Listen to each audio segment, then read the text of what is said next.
Never seen her. One of them don't.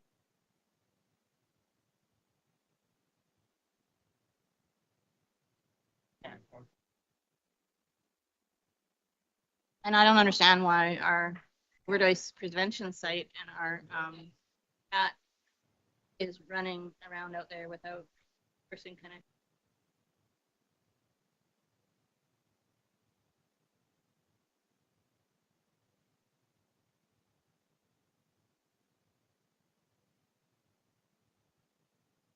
Offline.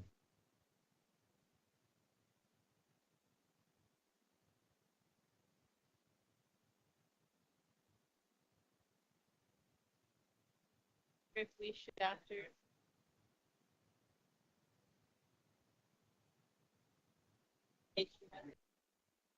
Yeah, we're.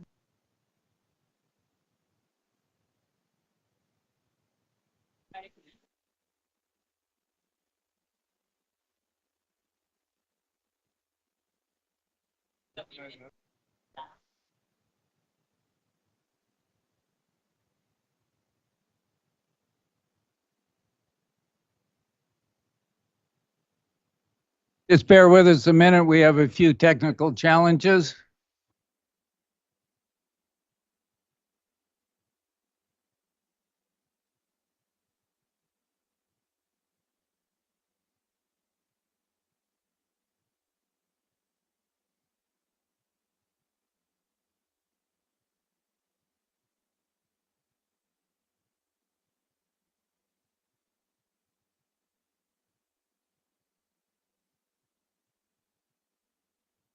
Good to go.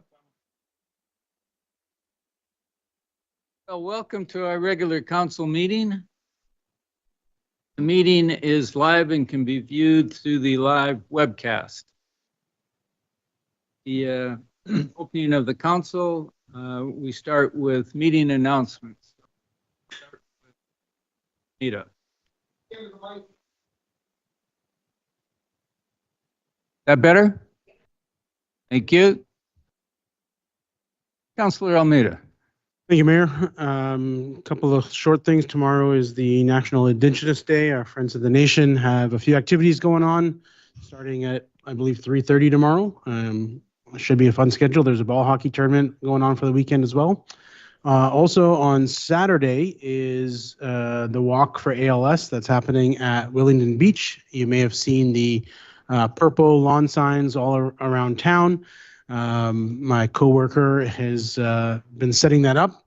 She has a personal member connected to ALS. I have lost a family member also to ALS, so I will be there in support as well. In addition to the walk, there's also a 50-50 raffle and a silent auction with some great prizes from Pacific Coastal and the Kings. So if you're out and about, join the walk or just join for the silent auction Saturday morning, starting I think around 8:30 is registration at Willingdon Beach, and it should be a great day.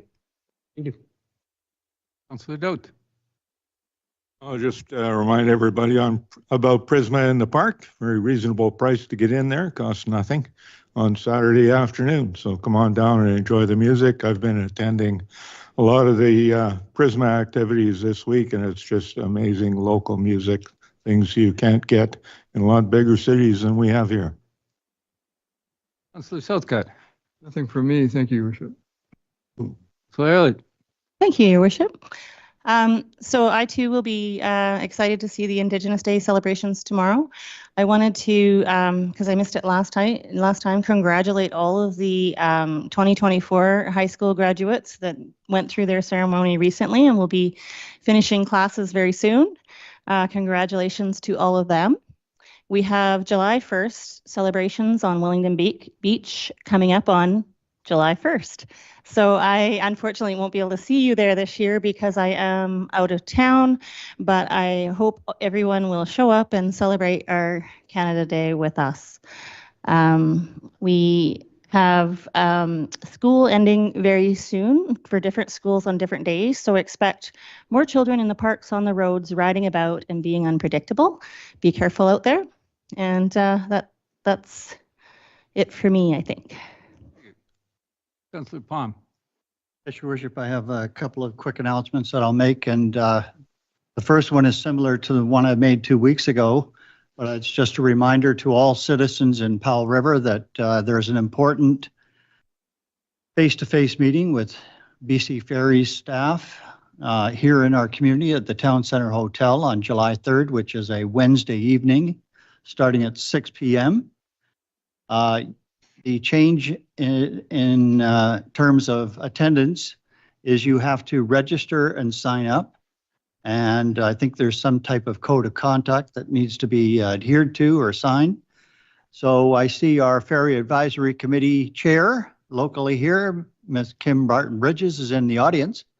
And she would, her and I both would like to see as many citizens at that event as possible to show BC Ferries that we are concerned about the way things are going, because Powell River is sometimes left behind when ferries are leaving Langdale and that type of thing, and overcrowded even on our route to Comox these days, which I saw early last week with all our seniors traveling out of town on a Thursday to take advantage of the cheaper fare.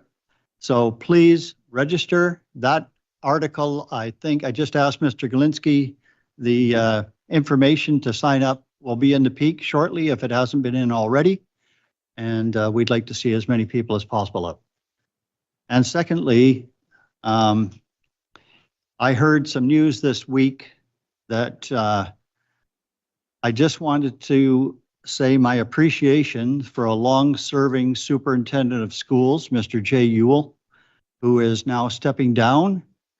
I worked for a long time under his direction, and we created all kinds of new programs for our youth.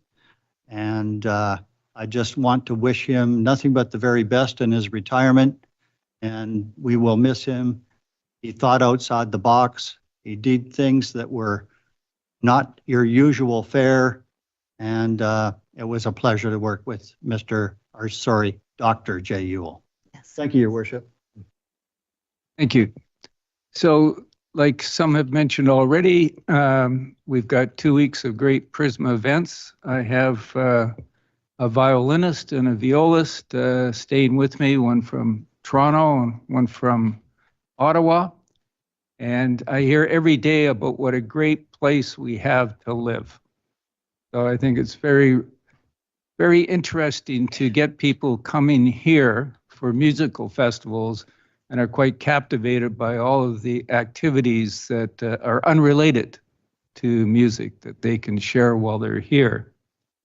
We've got a long agenda tonight, and I just want to reinforce that as our consultants have told us, we should be very brief in asking questions when there are delegations are presenting motions for our consideration.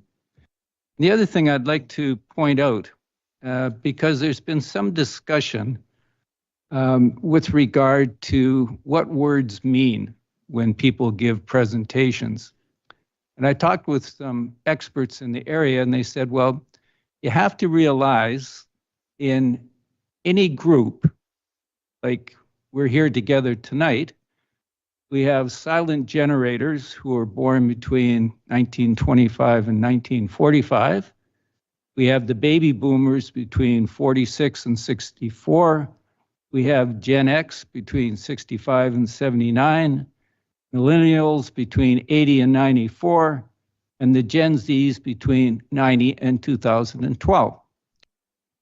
And so when we're listening to a presenter, we have to try and put in perspective, what do some of the words mean, and not be over judgmental because we're a Gen Z or a baby boomer and that's something new to us. We don't quite understand it. So I think the simplest thing is after presentations are finished, we can simply ask for clarification.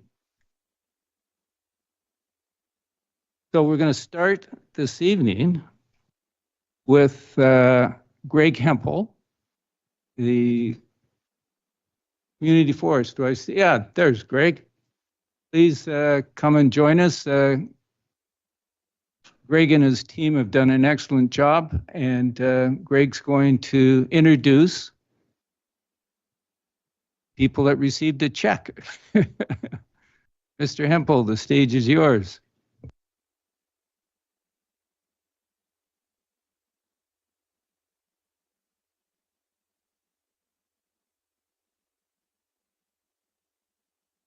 Yeah, right there's good.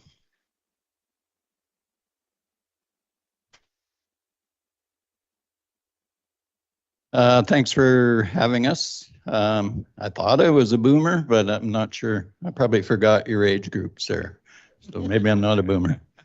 Thanks for council for making time to acknowledge both our deposit of dividend and also invite grant recipients to talk a little bit about their organization and their project they're up to. It's one of our most favorite evenings to hear that. I just wanted to talk a little bit about the money. As you see, we have our ceremonial check here.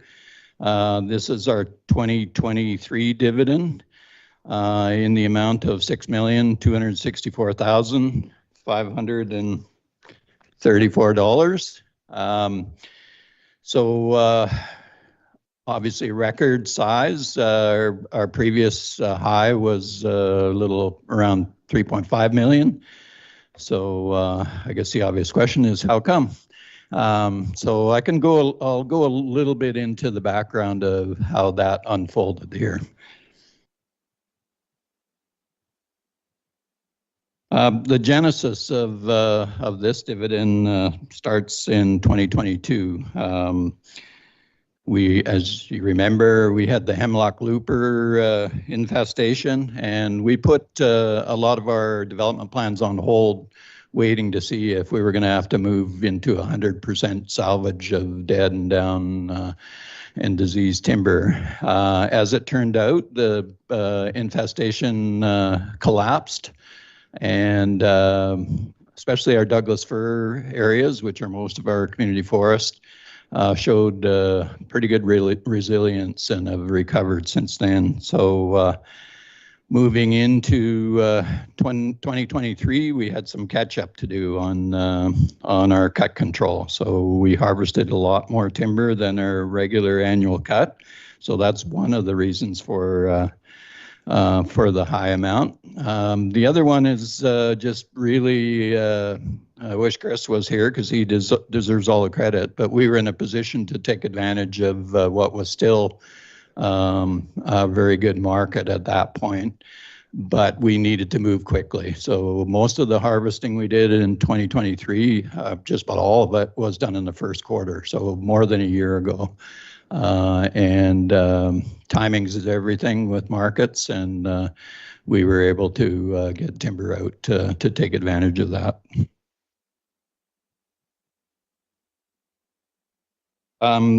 With this, there's always a narrative, oh, you made record profits because you sacrificed something else, and I can assure people we have not compromised our commitments to sustainable forest practices, protection of water quality in the two watersheds we operate in, and we're not exporting timber. We're not logging old growth.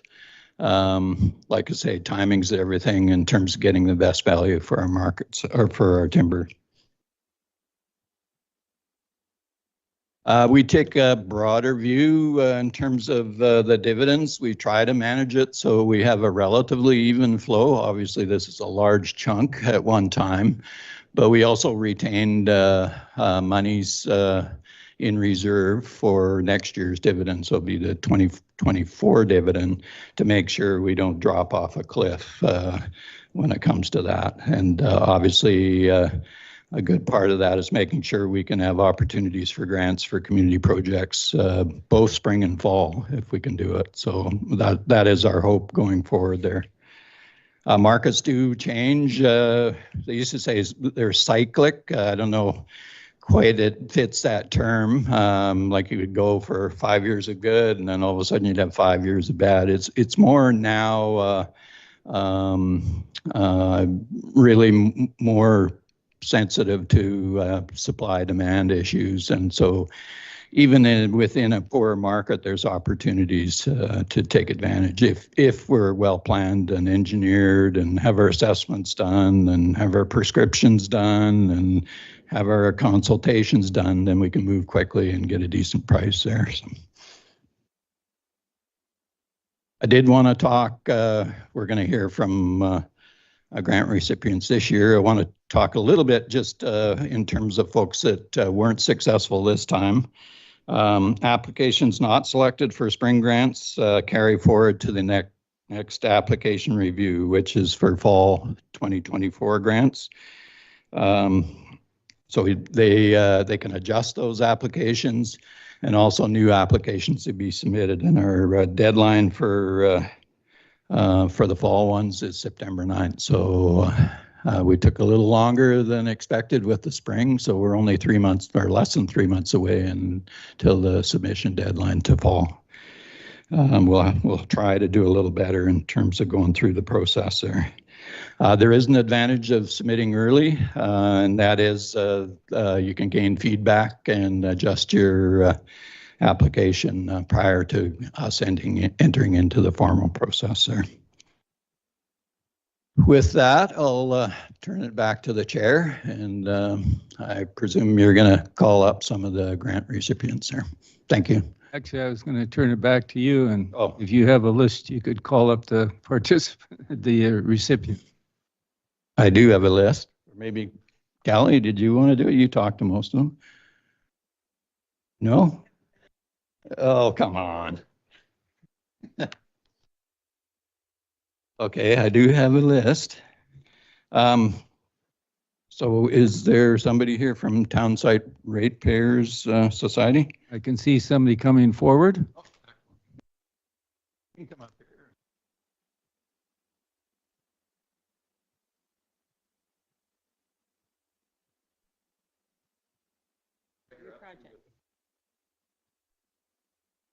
Thank you.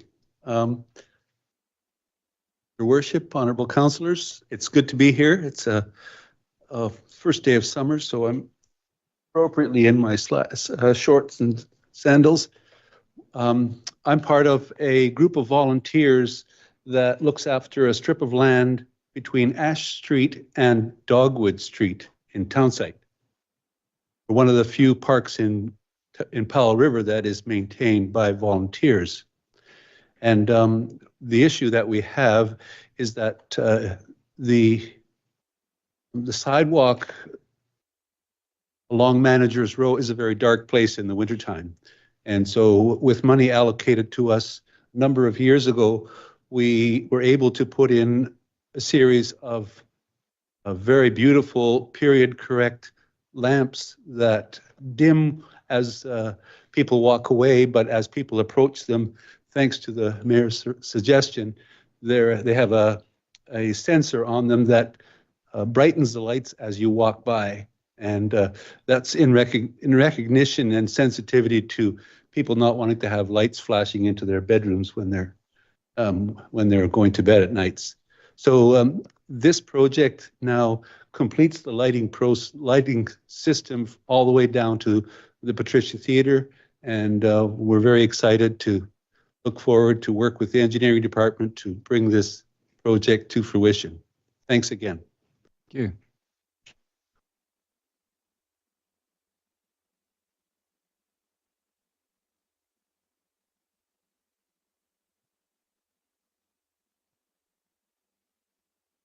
This is going to take a while. Somebody here from Powell River Salmon Society? Yes, there is.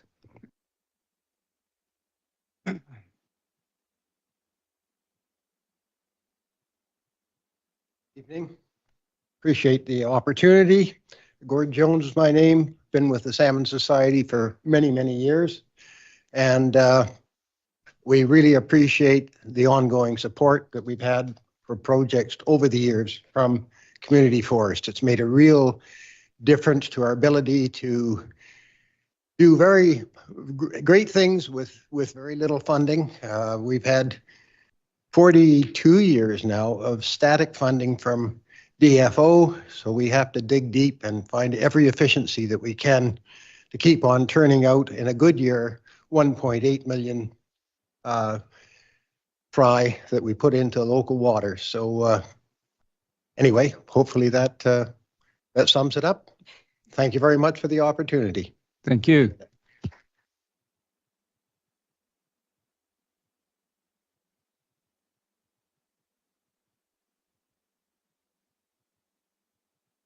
Is Kelly Creek Community Church here?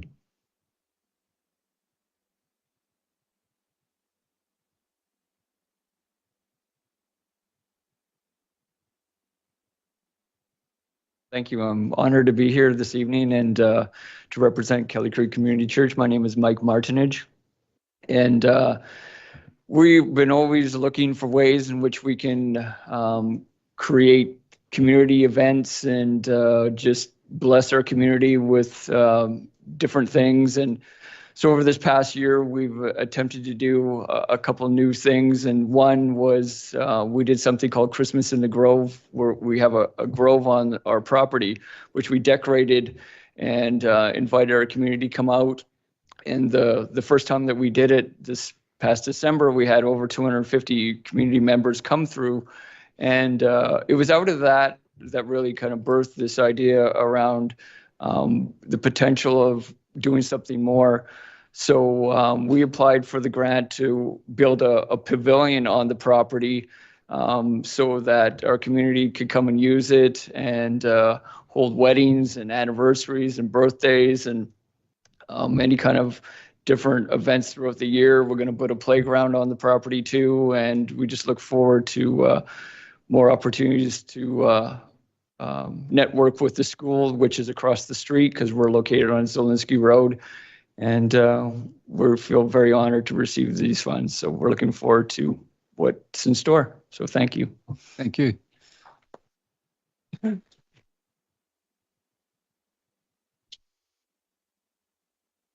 Powell River Therapeutic Riding Association.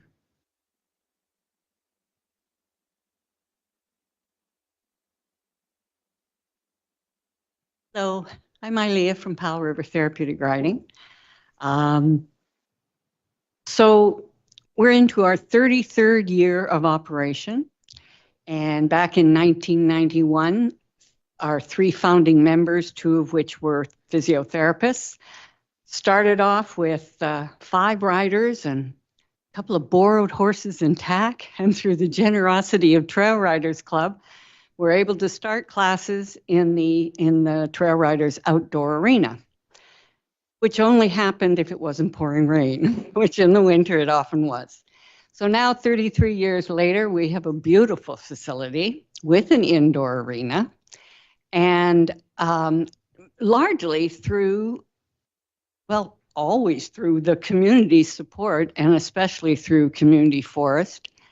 And so this year, we are in need to update our footing in our arena. We had added something to the sand to keep it better, but unfortunately we weren't aware that we didn't really have the right type of groomer for it. So over the year it's kind of gotten waves and the depth has messed up. So not good for our horses. So we're grateful for you to give us the money so we can fix this and move forward for hopefully another 33 years. Thank you very much. Thank you.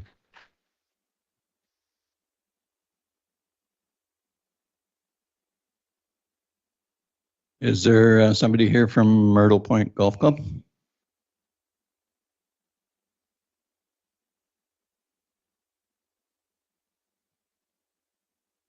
Your Worship, councillors, it's great to be here tonight, and citizens of Powell River who are here also. My name is Bob Perry, and I'm representing the Myrtle Point Golf Club.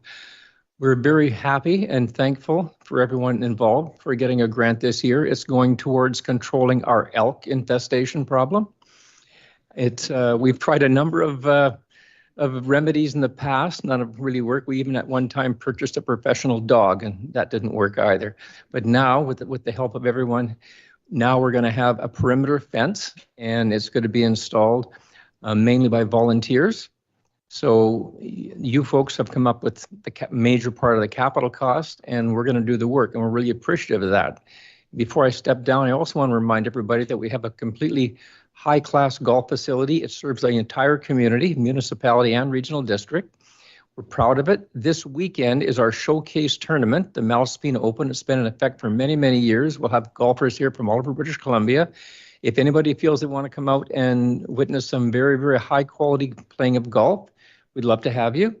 And the last thing I'm going to mention is that we have a wonderful junior program. We encourage people, and we have a good junior program this year. We have our numbers are up from last year. It's a game that, and a sport that encourages respect and sportsmanship, and it's very good for character building. So if any of you are interested in enrolling your children in golf, Wednesday night is the time that we do our event, and just call the Pro Shop and they'll give you the information. Thank you very much. Thank you.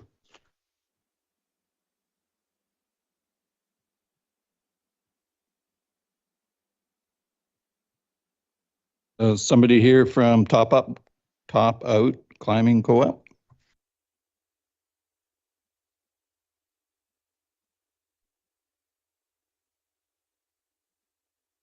Good evening, everybody. My name is Erica Colley. I'm a board of director on the Top Out Climbing Co-op.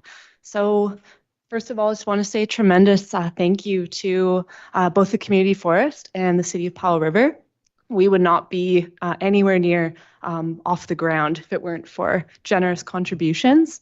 We're in our 6th year of inviting people to climb across the community and across the province. This current round of funding is going to allow us to expand our facility, increase operations, and maximize efficiency to get as many people climbing as we can. So if you don't know where we are, we're in the town site market on the very top floor, probably 30 degrees up there right now. So again, just thank you so much, and hope to see you climbing one day. Thank you.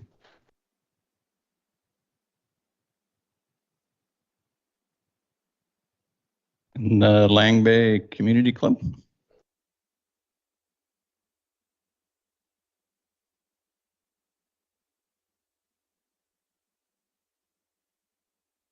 Hi there, my name is Sherry. Thank you very much. Hello, Mayor and councillors. Well, thank you very much to the Community Forest for our grant. Maybe many of you don't know, but the Lang Bay Hall is now over 100 years old and serves the community out south, not just our members, but anyone who is in need and needs to come to the hall, we're there for them. So the Lang Bay Community Hall in general supports the members by different events that we put on. So throughout the year, there's monthly events that we have for them, and we do annual events where we just recently did our Father's Day pancake breakfast.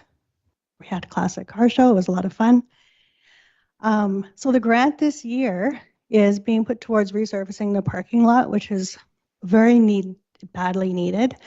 The parking lot in the back slopes, and the drainage has been directed towards the back of the hall for I'm not sure how many years, a long time, I'm sure.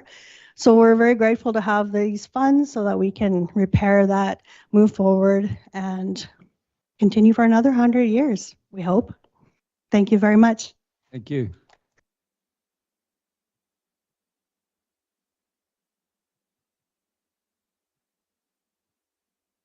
Is there somebody here from the Evergreen Resident Council?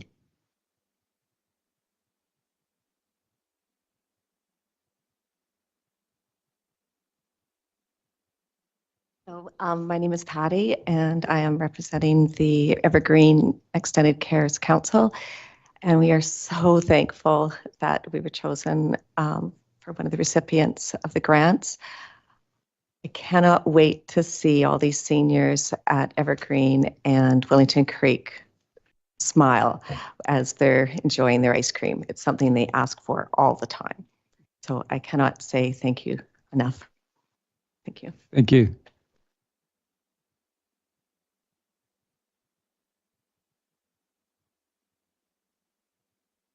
And Sunshine Music Festival Society?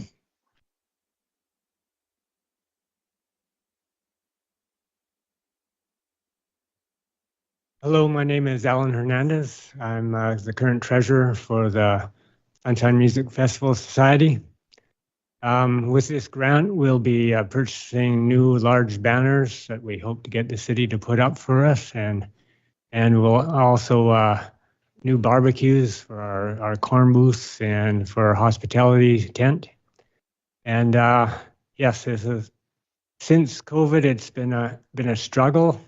To put on the festival. I guess it's true for many different festivals, and grants like this help us to get by and to keep in the black. So thank you very much. Thank you.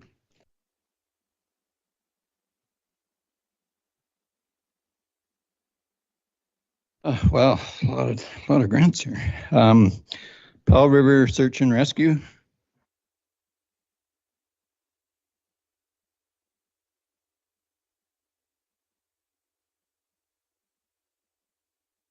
Todd Phillips, President, Power Search and Rescue.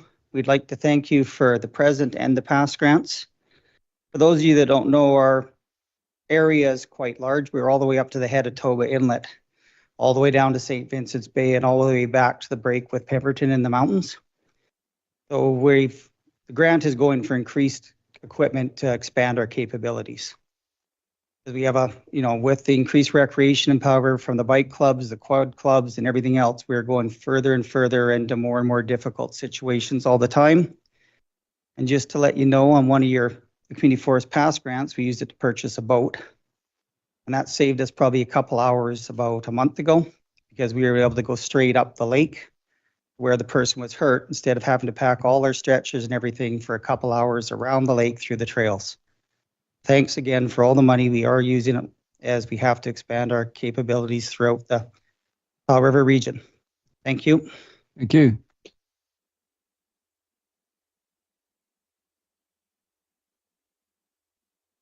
See Rob in the back here. Next one is Miclac, Together We Care.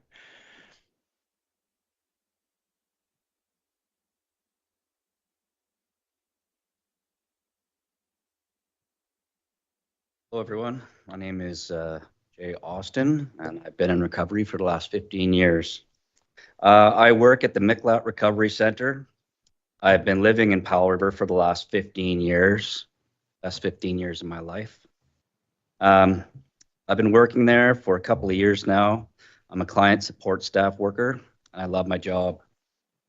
I would just like to express my gratitude to the Powell River City Council and Community Forest members for providing this grant to complete the renovations of the town site fire hall into an affordable and accessible treatment center. One thing I've learned through my work is just how important it is to have a service like this in Powell River, and how much need there truly is for this.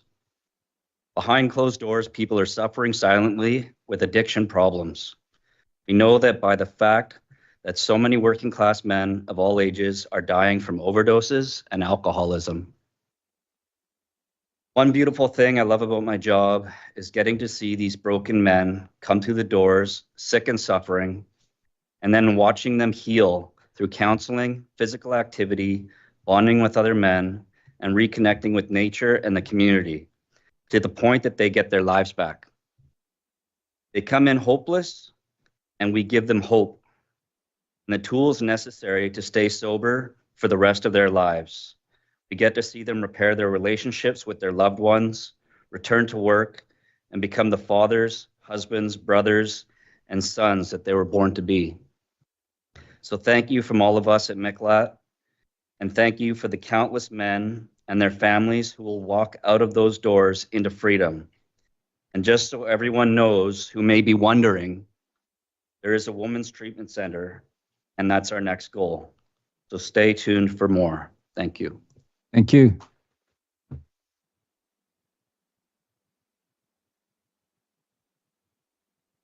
My name's Stuart Barnes, and I work at Miclac as well. I've been at Miclac since the beginning, and I started out like Jay as a staff support worker, but I've had I got a new title. I am the Indigenous Cultural Lead. So I get to bring some of my culture to the clients, which is well received. We just did a sweat up at the Outdoor Learning Center last week, 2 weeks ago, and it was great. So, you know, getting to do things like this, like doing a smudge or doing a cedar branch ceremony with the guys. You know, one instance last year, one of the guys from one of the clients, he was going through a really hard time, and I did a cedar brushing ceremony with him. He said he felt it instantaneously. So, you know, I just told him at the beginning he just needs to believe in it, and I hope that will work. Like Jay, you know, this is a very rewarding job. I've been walking the red road myself for the past 7 years, and it has its ups and downs, but it's very challenging, but very rewarding, and it's so well worth it because I need to be reminded where I came from, and watching these, you know, beautiful men come through broken and defeated, and we give them a glimmer of hope, you know, when they're hopeless. So I thank Community Forest Reserve and, you know, Mayor and Council and for this opportunity. And Eamut, I raise my hands to you. Thank you. Thank you.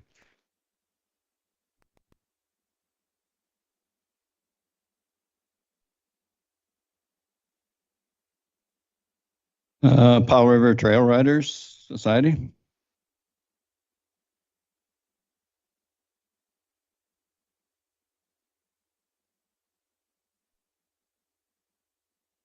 Hello, this is Barb Charlambides. I'm a member of Powell River Trail Riders. Super grateful to get this grant from you this year. Our club, I think, was founded in 1965, so it's quite an old club for Powell River. It's the hub and center of the horse community, the outdoor arena at Trail Riders. The infrastructure is more than 25 years old, and it's wooden railings that have started rotting and failing. So this grant is going to be used to rebuild the railings on our outdoor arena. So it's super welcome. Our members will be putting in the time and effort to replace them, and we will be purchasing the lumber from a local mill. So trying to keep everything in town, I guess.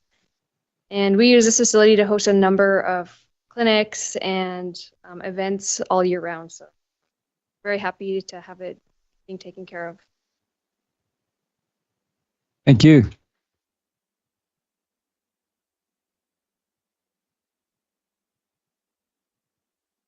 Powell River Forest Heritage Society.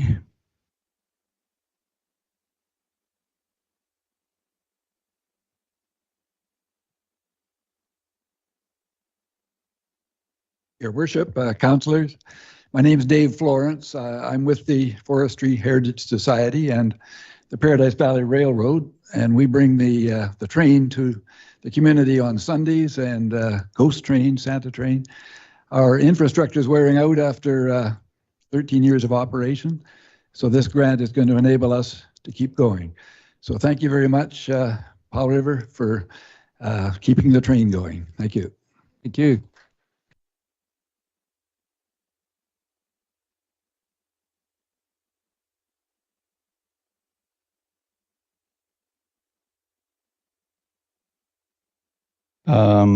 Powell River International Summer Music Association, Prisma. Anybody here?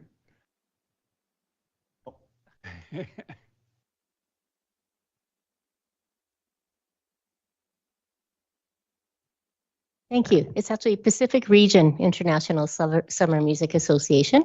Mayor, councilors, thank you. We are humbled and grateful to receive this. I think as Mr. Hemphill alluded to when he was speaking to us earlier, there are so many organizations that apply for this funding because, for many of us nonprofits, it's, it keeps us going. And we know what it's like when we apply for something and we don't get it too. So we're very feeling very humbled. We're very excited. I'm sure Arthur Arnold would be here tonight if he could. He's conducting a concert this evening. Prisma, we're in the throes of it this week. We're so excited. It's going really well. Thank you, Mayor, for hosting students. We're so excited about this project. This shared arts and culture space in town site, this hub, will benefit not only Prisma, but our whole community. We've already got a number of organizations who have signed on board, who would like to be part of it and have office space and all sorts of or access to enter, a venue to host an event. If a commercial kitchen. Avi Sternberg is excited about that. He's actually doing our catering for Prisma. He's doing an amazing job. And there's possibilities to expand and invite other organizations as we go. So thank you, thank you, thank you. I'm really humbled. Oh, sorry, and I should say I'm Kim Barton-Bridges. I'm actually the president of the board this year. I don't know how that happened. The maestro is very persuasive. I've been involved with Prisma since 2015. It's been going since 2013, and it just gets bigger and better every year. Thank you so much. Thank you.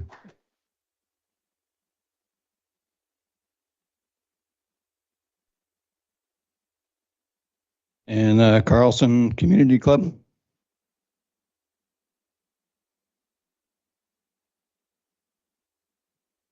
Yes, so good evening. My name is Ken Hawley. I'm the current president of the Carlson Community Club. For those of you that didn't know, the Carlson Club recently this last summer had his 75th birthday. And with any infrastructure, we have always relied on volunteers and we've always given back to the community. Unfortunately, over the last few years, our building is getting old. And we don't have the expertise to do a lot of repairs, like putting now in windows. Our electrical system is outdated. A lot of our plumbing needs to be done. That's where this money is going. Because if we can keep running, we can keep giving. And that's one of our main mandate as a community club that's nonprofit, is we give back to almost everyone that applies. And we'd like to keep that going for as long as we can. Thank you very much. Yeah.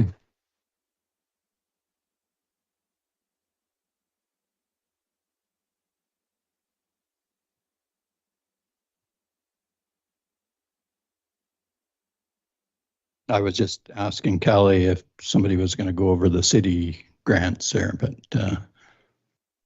I think that's at another time. Okay, fair enough. Usually at this point, we get all the groups together and get a photo op. Angie Smith is over in the corner there. She recommended we actually go outside and do this. The backdrop here is not the greatest. There's a big tree. We'll do it quickly. So certainly all the council is welcome, and all the groups here. We can funnel outside and get some, and the check too, yeah, of course.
Hey.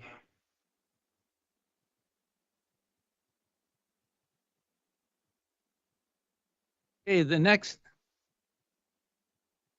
order of business is recognition. And I'm proud to announce that Mallory Denniston, our CFO, has earned a new member award of excellence from the Government Finance Officers Association of BC.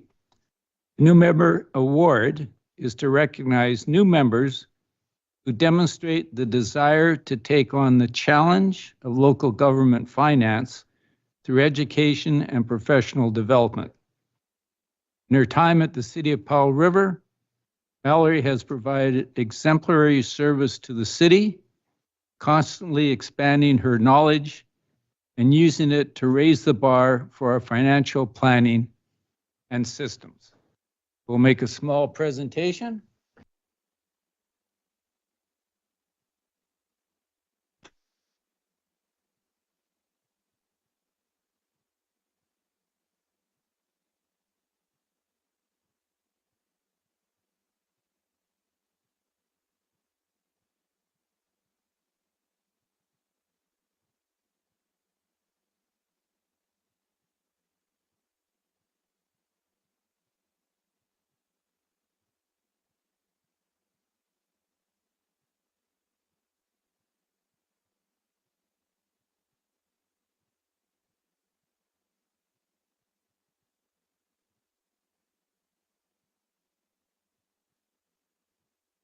Okay, now that we've got all the difficult agendas taken care of, we'll move to adoption of the agenda.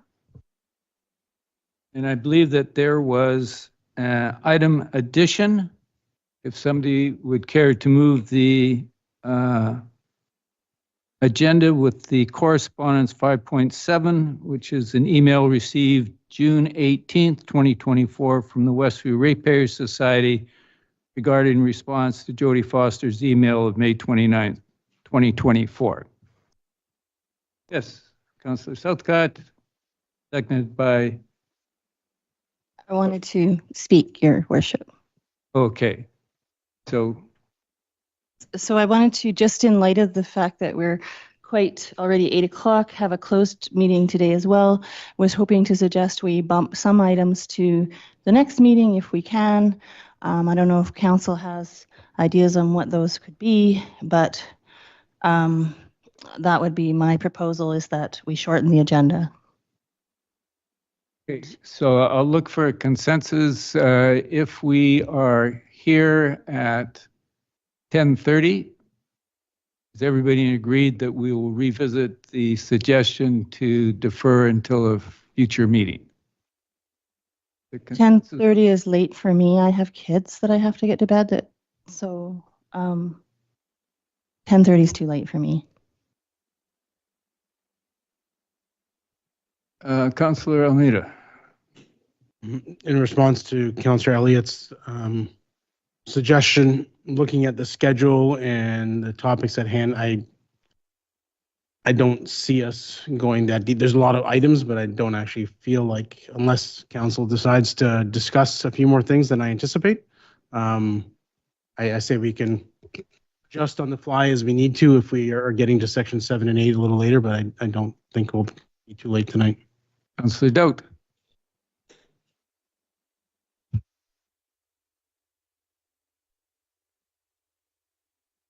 Sorry about that. Ask if Councillor Elliott had any ideas about which items she would prefer to move to a later item, a later meeting. That way we could make a decision on what we're going to bump to a later meeting rather than just waiting to a certain time and bump whatever's left. We could bump all the reports for one, because we can adopt those. They're not time sensitive at all. Not all the reports for business. I meant the reports from other committees, I guess, is what I was suggesting. We could probably hear our esteemed delegate on a different night because we've heard from a lot of people today. We could probably move some of those motions to the next meeting, the ones that are coming from the other committees, and get to the bylaws and the business of today, and those would be my suggestions. So I noticed our corporate officer is studying the agenda. Do we need a formal motion? I prefer, actually, Councilor Armida's suggestion is that we continue on with the agenda, skipping the committee reports that are the city committee reports, and then see what happens at 10 o'clock. Does that work for the corporate officer?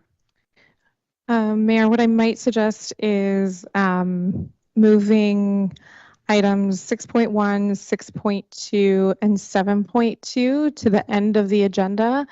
If we move really fast through it, they can still be there. If not, we can skip those. There are a number of time-sensitive things outside of those 3 items. So if council would be amenable to moving those to the end of the agenda, and if we don't get to them, we can defer them to a future.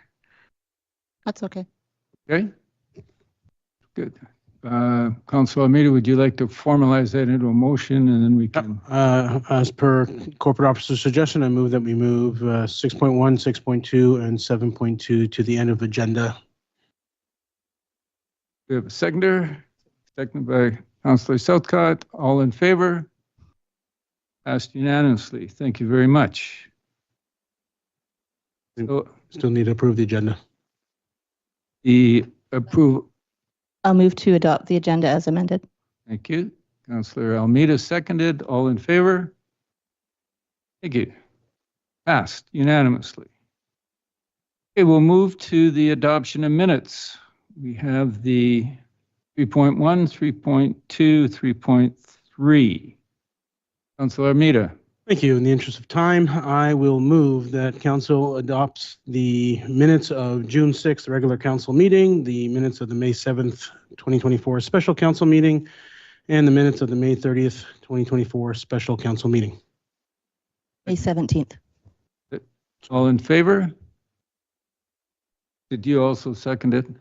I did, and I was clarifying it was May 17th and not May 7th, but I was seconding. Yes, thank you, Your Worship. All in favor? Any opposed? Passed unanimously. We'll now move to 4.1, which is a delegation. 4.1 is Diane Sparks.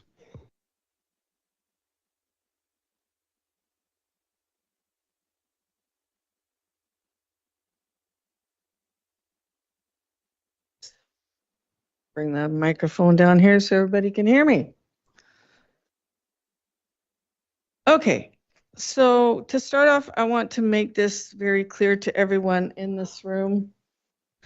I give absolute no one permission to record me on any devices other than the municipal camera, and I do not give permission for any footage of this recording of the municipality to be used in any documentary. I just want to make that clear. Today, I'm going to talk about words of wisdom from Dr. Elsie Paul regarding we should all take pride in our history. Who is Dr. Elsie Paul?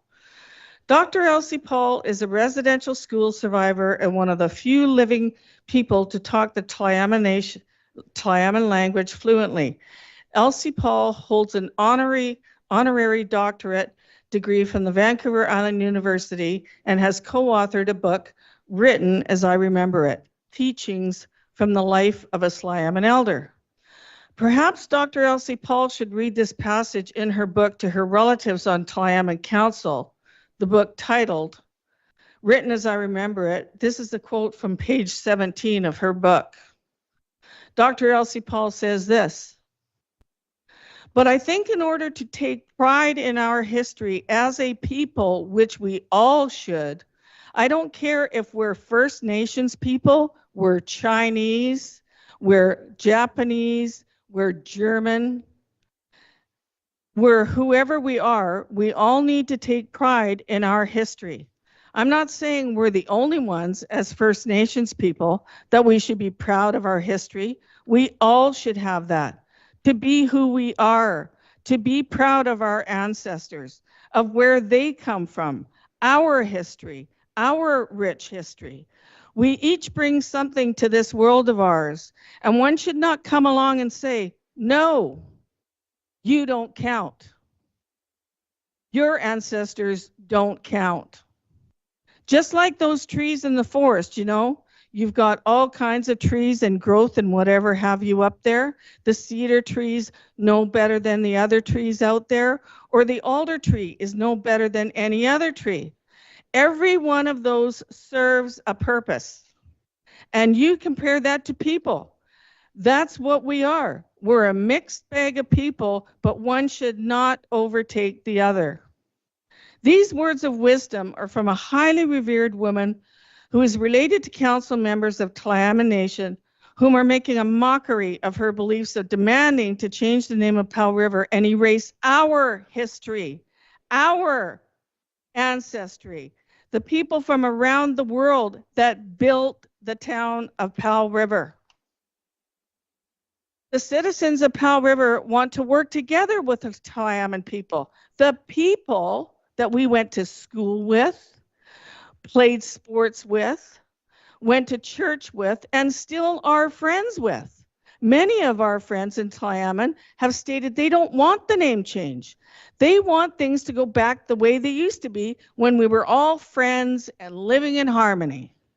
The name change issue has brought nothing but divisiveness and resentment. The name change request is the furthest thing from reconciliation and should be rescinded. We do not want to be divided communities, and either do the people of Tla'amin Nation. And they made their feelings known by boycotting the ballot shredding ceremony with only 5 people attending out of over 700 in the community. In my opinion, a very clear message to the Tla'amin Council: the people do not agree with their agenda. It is with great sadness we are witnessing the destruction of a cherished friendship with a community because of only a few seeking power. The people of Tla'amin should correct this travesty and abuse of power that does not represent all of the people in their community. A change in leadership needs to be made in the coming election of Tla'amin to allow the people to bring back peace and reconciliation to our communities. I now ask everyone in this room to give the next 2 minutes of this delegation in silence to contemplate these words of wisdom from one of the most respected elders of the Tla'amin Nation, Dr. Elsie Paul. And I quote, "And one should not come along and say, no, you don't count. Your ancestors don't count." 2 minutes of silence, please.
Oh, that was longer than I thought it was going to be. Okay. Do I have any questions? Any questions from council? The question I have is, what was the name of Dr. Paul's book? The name of her book is As I've Written It. As I remember. Written as I Remember It. Actually, I just took it out of the library. Thank you. Yeah, very interesting book, actually. Any other questions? Thank you Nope, very that's it. much. Okay, thank you very much.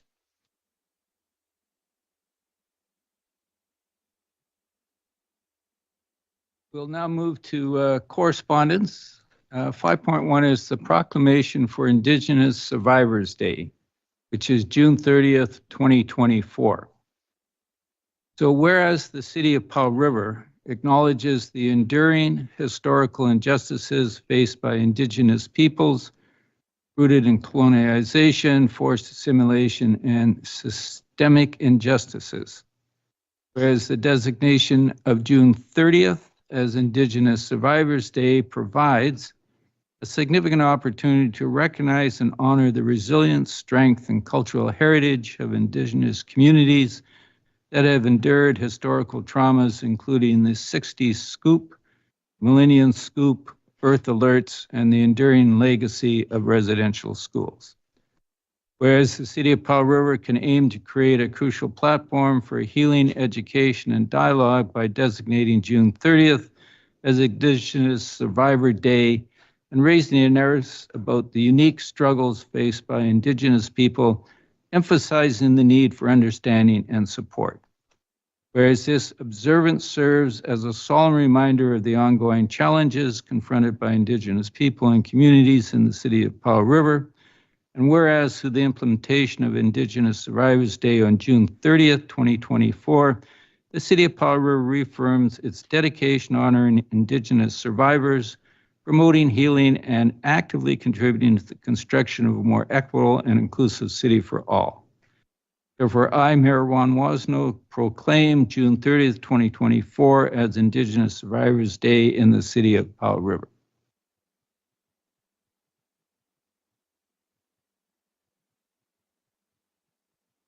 And we have correspondence, 5253545556. Councillor Doubt. We received the correspondence. Seconded by Councillor Southcott. All in favor? Opposed? No. Question, Your Worship. Question to staff. In regards to, we accepted all of the correspondence just now, correct? Correct. Yeah, so my question to staff is, one, Mr. Paul McMahon, who has been coming into this chamber when he was younger on many occasions to advise us and comment on our financial welfare. For many years, he's gotten to the point now where he's getting on in age and not able to physically come in person. I think he probably watches online regularly. And he has a couple of questions on his correspondence. And my question to staff is, will Mr. McMahon get a response to his questions?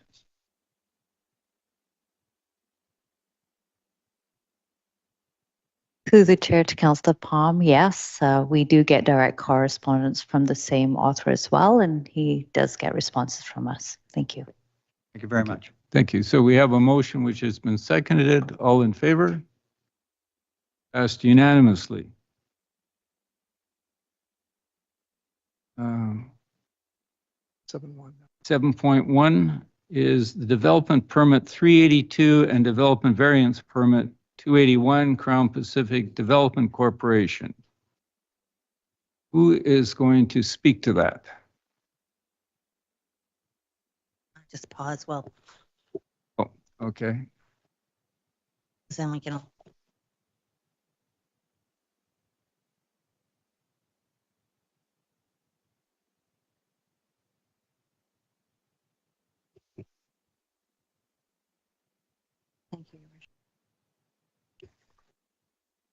Through the chair, I am available here to speak to the development permit and development variance permit. First, I'll just highlight that development variance permit 281 went through the required notice period and we did not hear any comments back. I don't know if the corporate officer wanted to speak to that as well.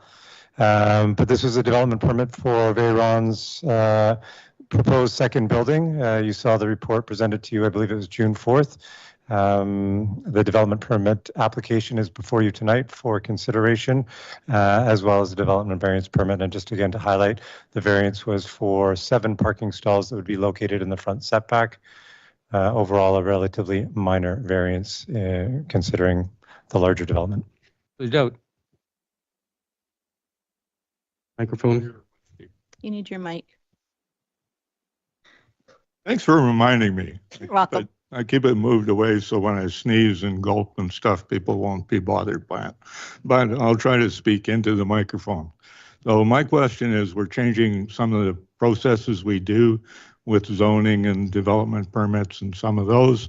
I know we gave public notice that we intended to issue this permit some time ago. I read the notice in the paper, as a matter of fact. My question is there an opportunity for the public to make any comment before we finally adopt them? Through the chair, in the case of a development variance permit, there is an opportunity for members of the public that have a concern, feel they may be impacted by the variance being considered. They would have that opportunity to write in. And as I said earlier, there has been no correspondence received to date. Okay. Thank you. Yeah, yes, Councillor Elliott. Did you want me to make the motion, Your Worship? Yeah. I move that council issue development variance permit 281 to vary City of Powell River zoning bylaw 2100/2006 by allowing parking spaces to be located within the front setback. Second by Councillor Southcott. All in favor? Passed unanimously. And would you like to do the second? Certainly. I move that council issue development permit 382 subject to approval of a final landscape plan and receipt of an associated landscape security deposit to the satisfaction of the Director of Planning Services. Second by Councillor Southcott. All in favor? Passed unanimously. Thank you. 8.1. 8.1 is the statement of financial information.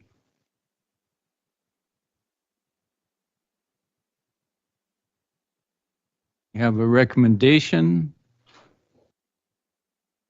Would anybody have any questions before we move the, yes, RC? Your Worship, with the slight change in agenda, our manager of finance is just on his way down. So if you give him a second, thank you. I think he has arrived. Grand entrance. Because we skipped 7.2. Okay, all right, well, that was good timing. Hopefully you weren't waiting too long. So good evening. The purpose of this report is to obtain council's approval for submission of the city's 2023 Statement of Financial Information Report for submission to the Ministry of Municipal Affairs. So the Financial Information Act requires municipalities in BC to prepare a Statement of Financial Information, which is commonly referred to as the SOFI report, to be filed with the Ministry of Municipal Affairs by June 30th of each year. The requirements for the SOFI report are set out in the Financial Information Regulations, which are enacted pursuant to the Financial Information Act. So the report must be approved by the Chief Financial Officer and Council before being submitted to the Ministry. And the SOFI report contains information such as the 2023 Consolidated Statement of Financial Statements, the Schedule of Remuneration and Expenses, which lists all of Council's remuneration and expenses, as well as staff who have earned $75,000 or more during the year. The employee expenses include items such as professional dues and training. And the schedule of suppliers of goods and services, which lists the suppliers who have been paid $25,000 or more during the year. So it's worth noting that the financial statements are prepared in a slightly different manner to the SOFI report. The financial statements are prepared in accordance with public sector accounting standards, which requires that the presentation is done on an accrual accounting basis, whereas the SOFI report is prepared in accordance with the financial information regulations, which is on a cash basis. So to summarize, I'm requesting that the 2023 Statement of Financial Information Report be approved for submission to the Ministry of Municipal Affairs, and that the Mayor and Chief Financial Officer be authorized to sign the Statement of Financial Information Approval Form. Thank you. Do we have any questions before we consider a motion? Councillor Almeida. I'm happy to make the motion later, but I did want to just make one small comment for the public who have a keen eye and pay attention. They will notice that the CAO's name is not on the report this year. And for those that weren't aware, she only started with us in September. So that is why she wasn't on the report, not that our city finance team is hiding anything. It is completely within book. And that she's just only been with us for a few months. So would you like to make the motion then? Sure can. I move that the City of Powell River's 2023 Statement of Financial Information attached as Appendix A to the staff report dated June 20th, 2024 be approved for submission to the Ministry of Municipal Affairs, and further that the Mayor and Chief Financial Officer be authorized to sign the Statement of Financial Information Approval Form. We have a seconder. Councillor Southcott seconded. Any further questions before we call the motion? All in favor? Passed unanimously. Thank you. Thank you. Now we're moving to 9, which is reports for information. The first one being the successful airport runway rehabilitation project.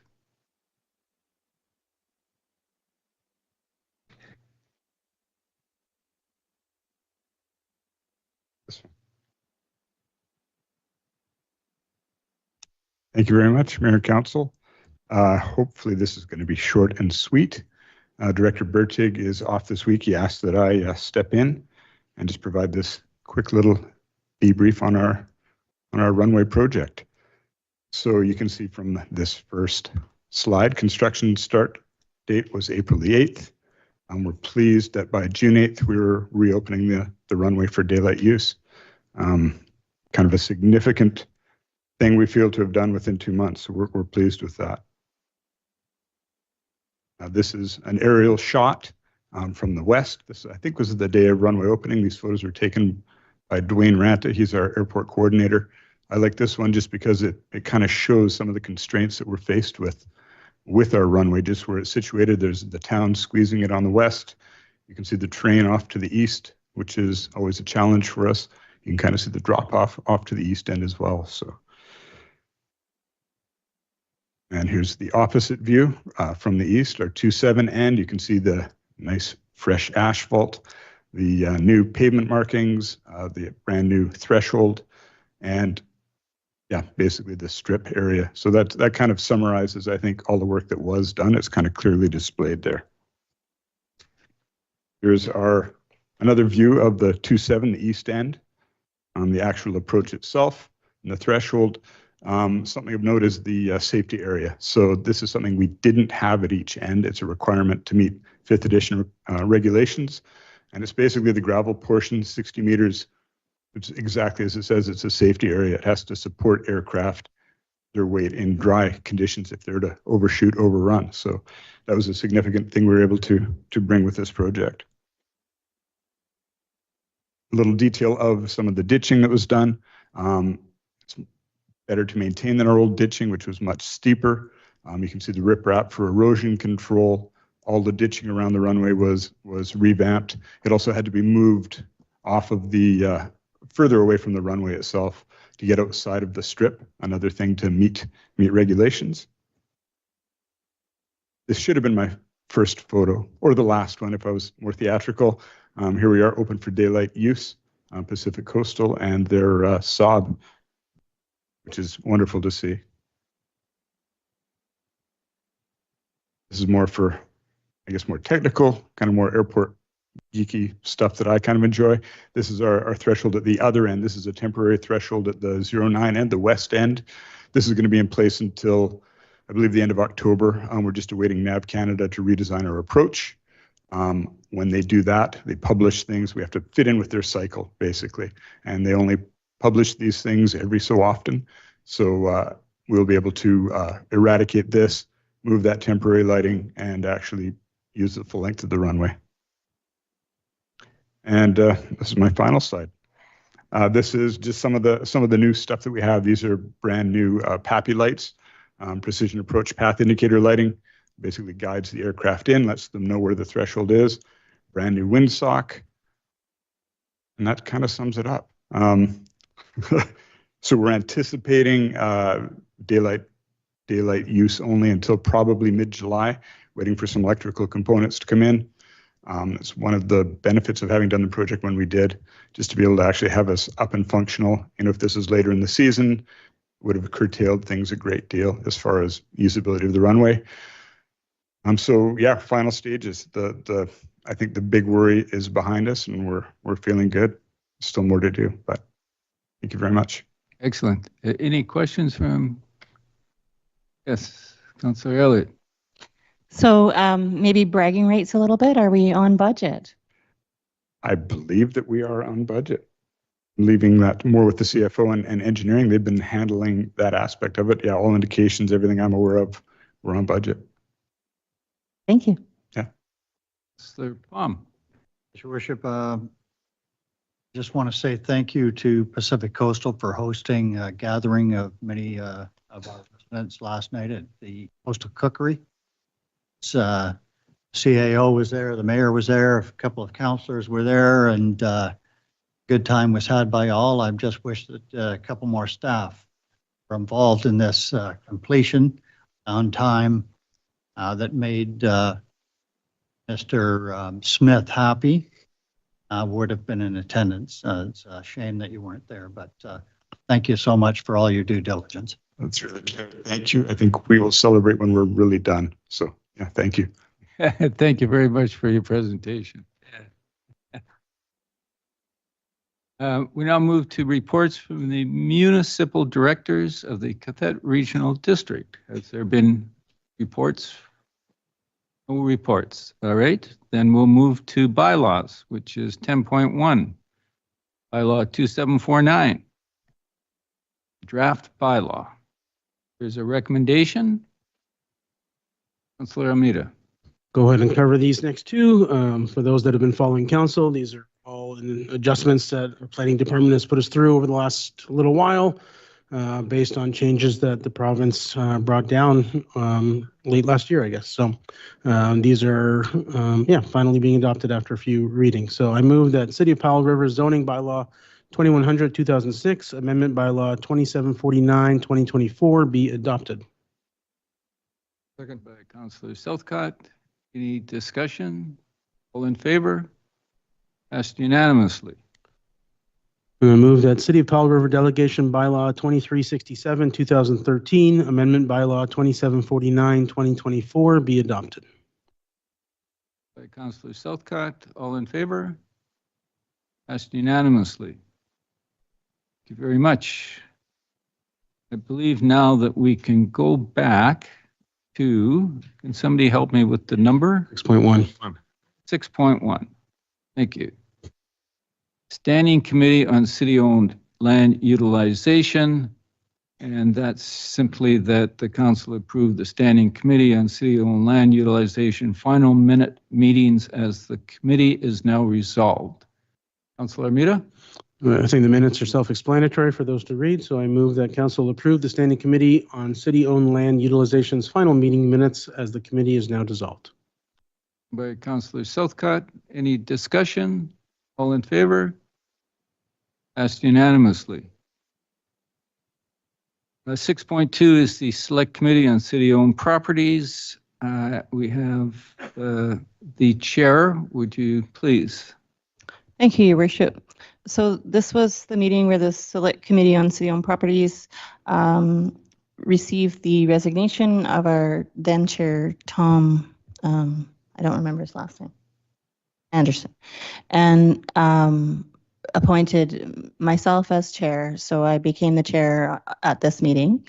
We discussed changing the terms of reference to allow our committee to proceed without having to fill out extra folks on the committee. And the rest of the stuff we discussed is in the minutes attached to the agenda. And the restructuring and so forth that went on in this meeting has already been implemented. So we are happy to report we are on track with the things decided at this meeting. Councillor Elliott, thank you very much. Now we skip ahead. 7.2. 7.2. 7.2, addition to council's motion regarding property 24, the land management strategy. So Elliott. Thank you. So the select committee did discuss the motions that came to council from the standing committee, and we had some recommendations to add to the motions made of council around that. And so we were hoping that council would consider this recommendation. So I will make the motion and see where we go. We move that council, with respect to the direction to staff at the June 6th council meeting regarding property 24 of the land management strategy, future Tofino neighborhood, direct staff to ensure the servicing modeling study be based on medium density mixed housing typologies, including the neighborhood commercial development. If there's a seconder, I'll explain. Councillor Doudt has seconded. Please, Councillor Elliott. Thank you. So the members of our committee were concerned that the neighborhood be able to have a mix of different types of housing and not just single family dwellings. And so the modeling that was going to determine the servicing needs for the neighborhood should be modeling more of a mixed neighborhood that could include some higher densities and possibly maybe an apartment within the neighborhood as well as other things. And so that was the intent of the motion, and I would, and that was what we were trying to say. And Mayor, if you had anything to add, that would be. Any questions before we call the motion? Thank you, Worship. I have a comment, and that is my recollection of one of the meetings of that standing committee is that the Director of Planning provided us with a pretty comprehensive overview of that property off of Tofino that, in my recollection, clearly addressed the motion that's before us right now. So I'm hoping that the direction to staff will indicate that perhaps the Director of Planning could simply put what he presented to the standing committee into print, because I felt that it was pretty complete in what he presented to us. I just wanted to make that comment. My point really is that the work possibly is already done. Thank you. All in favor of the motion? Passed unanimously. Okay, I think we're now going to motion to go to a closed meeting unless I've missed something. Questions. Questions. Mr. Galinsky, do you have any questions?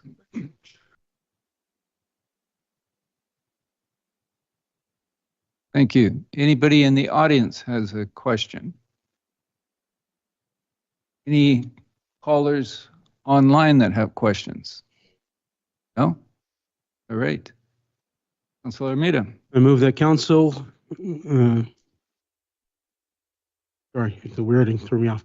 I move that council go into a closed meeting to discuss matters covered by the community charter under section 90.1, E, the acquisition, disposition, or expropriation of land or improvements, if the council considers that disclosure could reasonably be expected to harm the interests of the municipality.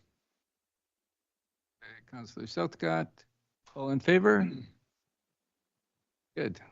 Take a 5-minute recess before we move into a closed meeting. Super fast. Good job, team.